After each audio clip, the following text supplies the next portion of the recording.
My naam is François Steyn. En my naam is Eduard Steyn. Ons is vandag hier op ons plaas Damleegte. Dit kom van my oupa Haasbroek af wat my ma 'n stukkie geërf het en so het my pa maar later 'n bietjie grond bygekoop. Hier op die plaas boer ons hoofsaaklik met mielies. Weer is ons grootste uitdaging. Die laaste paar jaar te veel reën of te min reën. Soos wat 'n man eendag gesê het, is ons boer eintlik nie met mielies sonder met soja, ons boer met water.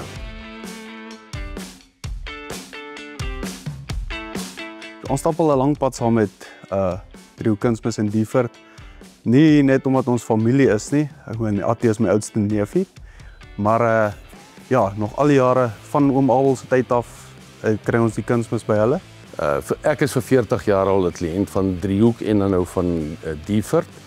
En ons kry goeie diens van hulle af, nie net omdat dit familie is nie, dit is 'n goeie produk om te koop met wat baie waarde toevoeg aan ons boerdery.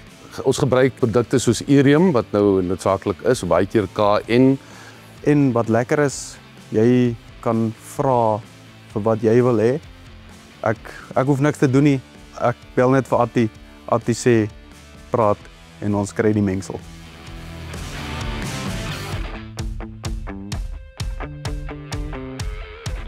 Die biologies, organies en chemies werk nou saam in die kunsmis. Die produk werk wonderlik. Hulle het begin met dit en ek dink regtig dis die pad vorentoe. Ek sal definitief Diefert aanbeveel vir ander boere. Hulle stap 'n pad saam met jou. Hulle doen moeite om by jou uit te kom. Hulle sorg eintlik vir jou. En dan die tegnologie wat hulle navorsing oor doen en hulle dink dit nie net uit nie. Hulle kry al hierdie tegnologie kry hulle van oorsee af en met ons eie navorsers. En ek dink die menseverhoudinge wat hulle het is baie goed. En dan die diens wat hulle vir ons gee. Dit is regtig waar ons kry goeie diens. Soos jy self kan sien hier lê ons kunsmis klaar vir die volgende seisoen. Hoe sê hulle baie keer 'n familie ding werk nie. Mense doen nie besigheid met familie, maar hierdie ene werk. My pa die boerdery van die grond af begin opbou hier en ons kon dit verder vat en om 'n kontinuïteit in dit te kry deur my seun wat oorneem is vir my net wonderlik. En nou sit hy ook met 3 seuns. Die feit dat ek is die 4de geslag al op die plaas.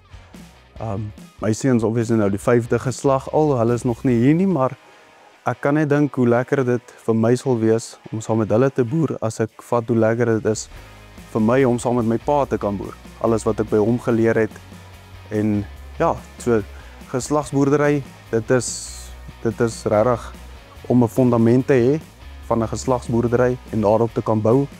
Ek dink nie daar is iets beter as dit in boerdery.